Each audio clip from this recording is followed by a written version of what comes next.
উফ, কি জার্সি বানালো কেকেআর। ভাবা যাচ্ছে না কলকাতা নাইট রাইডার্স এরকম জার্সি বানাবে। আমার তো দারুণ লেগেছে কেকেআর এর জার্সিটা।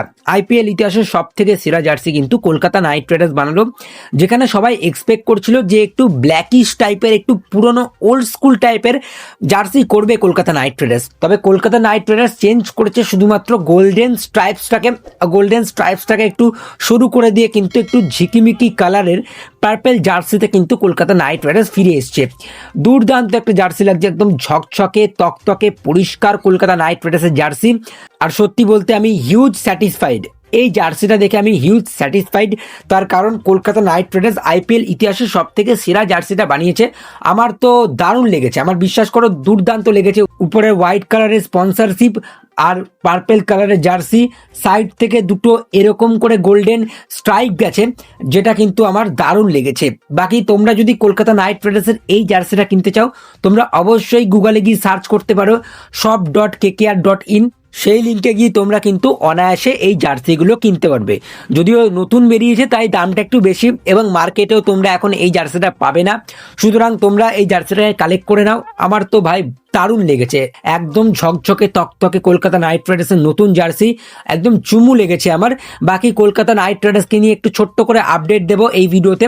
কলকাতা নাইট রাইডার্স থেকে হর্ষিত রানা ছিটকে গেছে, এবং কলকাতা নাইট রাইডার্স এখন হর্ষিত রানার ব্যাকআপ হিসেবে কাকে দেখতে চায় সেই নিয়ে আলোচনা করবো একটু। আমার মনে হয় কলকাতা নাইট রাইডার্স তিনজন বোলারের দিকে নজর রাখতে পারে। সেটা হচ্ছে তোমার 1 নম্বর আকাশ মাধওয়াল, 2 নম্বর তোমার সিমারজিৎ সিং, এবং 3 নম্বরে রাজ লিম্বাড়ি। এই তিনটে অপশনের পিছনে কিন্তু কলকাতা নাইট রাইডার্স নজর রাখছে, যেখানে আমার মনে হচ্ছে খুব সম্ভবত আকাশ মাধওয়ালকে কলকাতা নাইট রাইডার্স নিতে পারে। তার কারণ তার এক্সপিরিয়েন্স। কলকাতা নাইট রাইডার্সের বোলিংটা যদি তোমরা লক্ষ্য করে দেখো, কলকাতা নাইট রাইডার্সের ফাস্ট বোলিংয়ে কিন্তু এক্সপিরিয়েন্স কম। তো সেই জায়গাতে আমার মনে হয় কলকাতা নাইট রাইডার্স একটু এক্সপিরিয়েন্সের দিকে যাবে, আকাশ মাধওয়ালকে ট্রাই করতে চাইবে। আকাশ মাধওয়াল খুবই ভালো বল করে, মিডল ওভারে ভালো বল করে, ডেথ ওভারে ভালো বল করে, পাওয়ার প্লেতেও মোটামুটি ভালোই বল করে। তো সেক্ষেত্রে আমি বলবো আকাশ মাধওয়াল কিন্তু বেস্ট অপশন কেকেআর এর জন্য। বাকি কলকাতা নাইট রাইডার্সের জন্য বড় চাপ তাদের ফাস্ট বোলিং প্রচন্ড উইক। মানে এই ফাস্ট বোলিং নিয়ে কি কলকাতা নাইট রাইডার্স চ্যাম্পিয়ন হতে পারবে? চ্যাম্পিয়ন না, আগে কোয়ালিফাই করুক আইপিএল এ, তারপরে আমরা চ্যাম্পিয়নের আশা করব। তবে যেই ফাস্ট বোলিংটা দেখছি, এই ফাস্ট বোলিংয়ে কিন্তু সেরকম ভালো বলার কেউ নেই। তো আমার মনে হয় Kolkata night Riders Sunil Narine এবং বরুণ চক্রবর্তীর উপরে বিশ্বাস রাখবে। এই জুটির উপর কিন্তু কলকাতা নাইট রাইডার্স নজর দিয়ে রাখবে। এই দুজনেই কিন্তু মেন উইকেট টেকার কেকেআর এর জন্য। সুতরাং আমার মনে হচ্ছে কলকাতা নাইট রাইডার্সের স্পিন বোলিং যথেষ্ট ভালো, তবে ফাস্ট বোলিং যথেষ্ট উইক। এবারে দেখা যাক কলকাতা নাইট রাইডার্স কিরকম প্লেইং 11 নিয়ে নামতে চলেছে, কিরকম স্ট্রাকচার তৈরি করে। সেখানে আমার মনে হয় দুটো ফাস্ট বোলারকে নিয়ে নামলেও কেকেআর এর জন্য অসুবিধা হবে না। ক্যামেরন গ্রিন তো আছেই, ক্যামেরন গ্রিনকে মোটামুটি 2 থেকে 3 ওভার বোলিং করতেই হবে মাস্ট, তাহলে কিন্তু কেকেআর এর জন্য সেই চাপটা কমে যাবে। আর কেকেআর এর স্পিন বোলিং নিয়ে আমার অতটা টেনশন হচ্ছে না, যেটা বললাম সুনীল নারিন আর বরুণ চক্রবর্তী রয়েছে।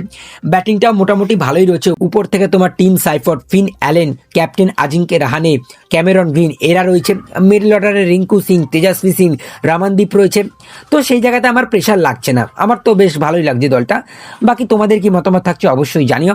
ভিডিওটা ভালো লাগলে লাইক করে দিও, শেয়ার করে দিও। আমাদের চ্যানেলে প্রথমবার এলে চ্যানেলটিকে সাবস্ক্রাইব করে তার পাশের বেল আইকনটিকে অন করে দিও। তো চলো গাইস, এই ভিডিওতে এই পর্যন্তই, টাটা।